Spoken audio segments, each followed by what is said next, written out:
Hi, hello everyone. My name is Eleonora. I am not an artist, but I am an art curator for whatever that means. I think that it was already very difficult to define art curators before the blockchain came into the scene, and now it's even more difficult. We had to find a new space within the space and a new role for that. As for me, I talk to the artists, I narrate the stories of the artists, of the artworks, I work with them. I am blessed to be part of this building of the future, and it's a very strong relationship, and we try to build together. That's very big. Over here. Yeah, I would like to start from this quote from Ai Weiwei, who is an artist I worked with for many years in China, which will introduce a little bit why and how I ended up to be in this space. Freedom is a pretty strange thing. Once you experience it, it remains in your heart, and no one can take it away. So imagine me, I graduated in Chinese and Chinese contemporary art. I arrived in China. I worked for Ai Weiwei for many years, and in the studio, there was the sense of freedom. We all know why.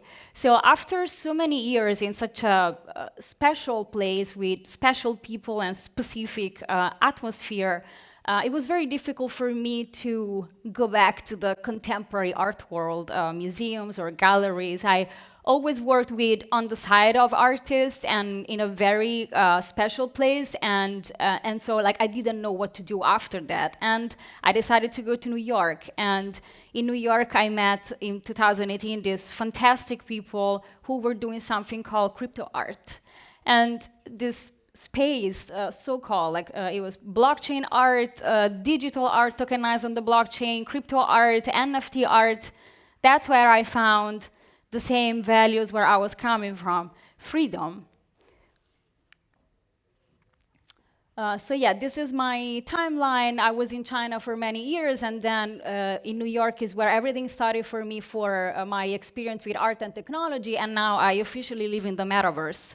But going back to the freedom of the space, the crypto art space, and I really, really want to underline this because we are now, the space got very big, it expanded, many players came into it, the art world. We are very happy about that, but we should never forget how it started, but especially what its core values are. It's freedom of expression and freedom of experimenting. It's just freedom. So this is how my journey started in the space. It's called Pepe. It's a rare Pepe. It's probably the first crypto art project. It's not the first NFTs, of course, but the first time that a community came together and started to create freely and seamlessly online and on the blockchain. This was on the Bitcoin blockchain counterparty. And of course, it was very easy for me to understand what was going on in this creative space. It was the first time that I've heard about it, and I was like, where was I until now? This is the most creative space of the contemporary art space. Who are you? And it was very easy for me to understand everything and really get to the point through this very little frog, which made everything very understandable. This is Dada. Imagine someone coming from the contemporary art world and having to meet all these people is like memers and then collaborative art. Dada, they are online, they are on chain. It's a platform where people talk to each other through drawings. Fantastic. They do it from all over the world in a, always characterized by freedom. And it was, again, something that I found to be very interesting. After meeting the Pepe people and the Dada people, I thought that I will never leave the space ever again. This is just CryptoPunks. It's all people that we were together in New York back in 2018, but I don't wish to be nostalgic. It was just to give you a little background about me. And then in 2018, I founded Brizi. Brizi is just a curatorial habitat in Web3 We support the creators of the free and decentralized world. And again, we create content, we do interviews with artists, curate books, events, tell the stories, which is very much needed in the space. But what also, I would like to talk a little bit about the Arcuration in the crypto art space. This is a show that we have done in 2020 in Rome. And also before that, I want to again underline why I think this space, the crypto art space, the NFT space, is so important. The new things was not only about transactions or like the way that artists can now monetize and commercialize their art is obviously fantastic. It's a peer-to-peer relationship. It is decentralized, distributed. It was fantastic, but also the art that I was put in front, it was amazing. It's art like created with the most contemporary tools, which is technology. So here you see generative art. Giselle, a photographer, Ilan Katan, and many of them, Giants One. This is art created inside VR. Giants One wears a helmet and sculpt inside VR. What's special about him and about this kind of creation is that when we look at these pieces, we feel we're very familiar and very, we really understand these pieces. And it's all because all these fears that we have about digital art, the fact that everything looks very perfect and it makes it very, it makes us feel very far away from it. Someone like Giants One sculpting with the movements of his body, and so it creates these imperfect sculptures, makes like our eyes understand that it's not only technology, but it's something very human. And I always give this example when I talk about digital and crypto art, because it is very human. It's the opposite of what we think it is. And Kevin of Bosch, Brandon Dow's, many artists, Sofia Crespo that you saw earlier, Espen Klug, all fantastic art pieces, George Boya, and of course Hackatao. I'll stop here. Hackatao, in 2019, I was curating this interview for MOCDA, which is the Museum of Digital Art, and I interviewed Hackatao, this artist that also started in 2018, and we started a journey together. It was love at first talk, and we did many projects together. And between these projects that we have created, especially in 2020 and 2021, there are these two which somehow created the bridges between the crypto art space and the contemporary and the art world. But they did it not in a way for which we think that galleries should find a place in the space. It was not based on market and marketing. It was based on the core of what art is. So to demonstrate that art is always the same. Now, contemporary art, we call it crypto art. During other times, that we'll call it with a different names, but it's always art. Its voice is always the same, and only in the language that it speaks changes. And here we demonstrated that it is true. This is the demonstration of a continuum. You see here artwork by Hackatao, which was done based on the Fontana canvas, the cut canvas. Actually, we had a show in Bologna where we built this column, and you can see the original canvas by Fontana, and then you go back and there is a screen the same size of the canvas where Hackatao created this. This was animation, just to demonstrate that it is the same. We are speaking the same language, so we shouldn't even talk about crypto art. We should just talk about art. And same for this other fantastic project that we have done, actually thanks to Colburn from MoCA. And we did this project on drawing by Leonardo da Vinci. Again, It was Head of a Bear by Leonardo da Vinci on sale at Christie's, and we didn't even sell the NFT at Christie's. We just wanted to create this, like artistic act on an artwork which seems to be untouchable, but actually, when you start thinking about parallelism between who was Leonardo and how rebel it was, and who we are and how rebel we are in this new contemporary art space, really like so many, the spirit is really the same. And this was, so we brought, this bear to life in the metaverse, since the bear cannot be alive on a drawing, and through AR, of course, like you scan the image by Leonardo, and you can, and the bear comes to life. Pindar.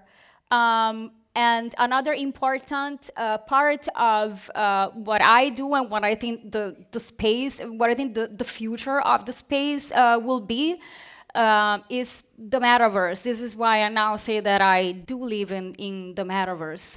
When COVID came, everyone, artists, but especially institutions, museums, galleries started to call us, in a big crisis like art fairs, because they need to be digital. They need to digitize what they have. And somehow the experiments that they didn't work very well. I remember Art Basel, they had to go digital, and when you have like a marble sculpture and you put it on a screen, it doesn't work very well. But for us, we were digitally native, and so our the artworks, the artists, the way we enjoy, we understand, we present, we visit, everything was already digital. So the intuition that we had a long time ago, besides a crypto, it worked very well. So here you can see just a few examples of what I do. For instance, each month I curate. This is me. Curating, this is the hack of a bear inside the space, curating these shows in these metaverse spaces. This in particular, it's called Arion platform, but there are many, and people can come, can enjoy, you can talk to each other. There is a social aspect to this platform. When you saw me on a cube, where all the artists and friends from New York, Italy came to visit the opening, and you can really like discuss, walk together, and enjoy the art. So the metaverse, this is another project that we did with Hackatow. The same concept of Leonardo da Vinci and Fontana, like Blondie. We wanted to do something with Blondie, the band, and I thought for a long time, what was the spirit of this band? It's punk. And I think that I don't know anything more punk than crypto art in the art world right now. So that was another point of conjunction. And the metaverse, I was saying, I think that it's here to stay, and I know developers who are working on finally integrating it, making it interoperable, which is not for now, and making it fully on-chain. So decentralized and, again, like interactive, where you can go to other people's space and, leave a mark, like leave something, and vice versa. This was another project that I curated. It was like an art spaceship. And a curious question that I was asked was, Eleonora, do you think that like a space like this, which is not white, takes the importance out of the artworks? And I was like, no. We are in the metaverse. If there is a good thing about curating art in the metaverse, which I find very romantic, is that, for instance, you can, even the size of the artworks, like the placement, the size, everything that you do in the metaverse, you can finally follow your feelings. So if you think that like an artwork is prominent, you can even make it bigger. And so that people, by coming and looking to what you created as a curator or installer, you can actually, give them, like it translates into a feeling. So no, I don't think that artworks need a white space to have relevance. And this was another on Decentraland with fantastic works by Moharra, Stella Bell. Another experience just to show you how the metaverse works. I just want to end with how it's going. This is my last project, and I'm not here to promote. I just want to talk about it because I really care about it. It is a book, and it's a book about crypto art. And it's a book where you have 50 different stories told by and through 50 different pairs of eyes. So it's not a book written by me as an art curator writing about artists. It's a book where I interviewed 50 artists, and we talk about crypto art. It will be published by Rizzoli. It is an idea of the NFT magazine, which is the first magazine that you can fully read on the Ethereum blockchain. We did this book, and I think that we did it in a very special time, which was the bear market in the crypto art space. You're still in the bear market, but anyways. It seemed like many artists or people who came in the past years were ready to leave because obviously it's difficult economic times. But instead, we sat and we sit together and we created a book. And we talked about where we are right now and especially where we are going. So I think there's another very important role that an art curator can have, which is to have this, to function as a catalyst, like a point of gathering of all these feedbacks of all these creators and package it together with them and give it back to the world, to the community, but also to the art world and say, this is who we are and let's take it from here and keep pushing the space. This is some covers of some artists on the book. And yeah, this is some extracts from the interviews that we have done.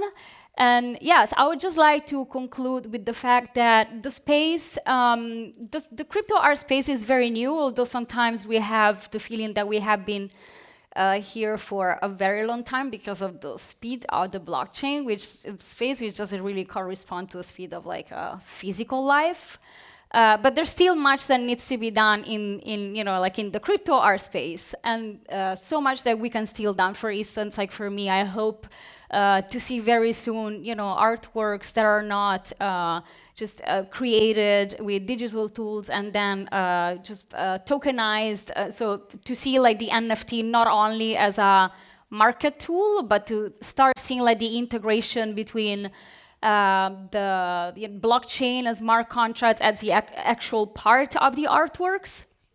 But I think that also it's very important that we have, conferences and meetings like this to educate people, to bring more people to the space, people obviously who can bring value and not extract value.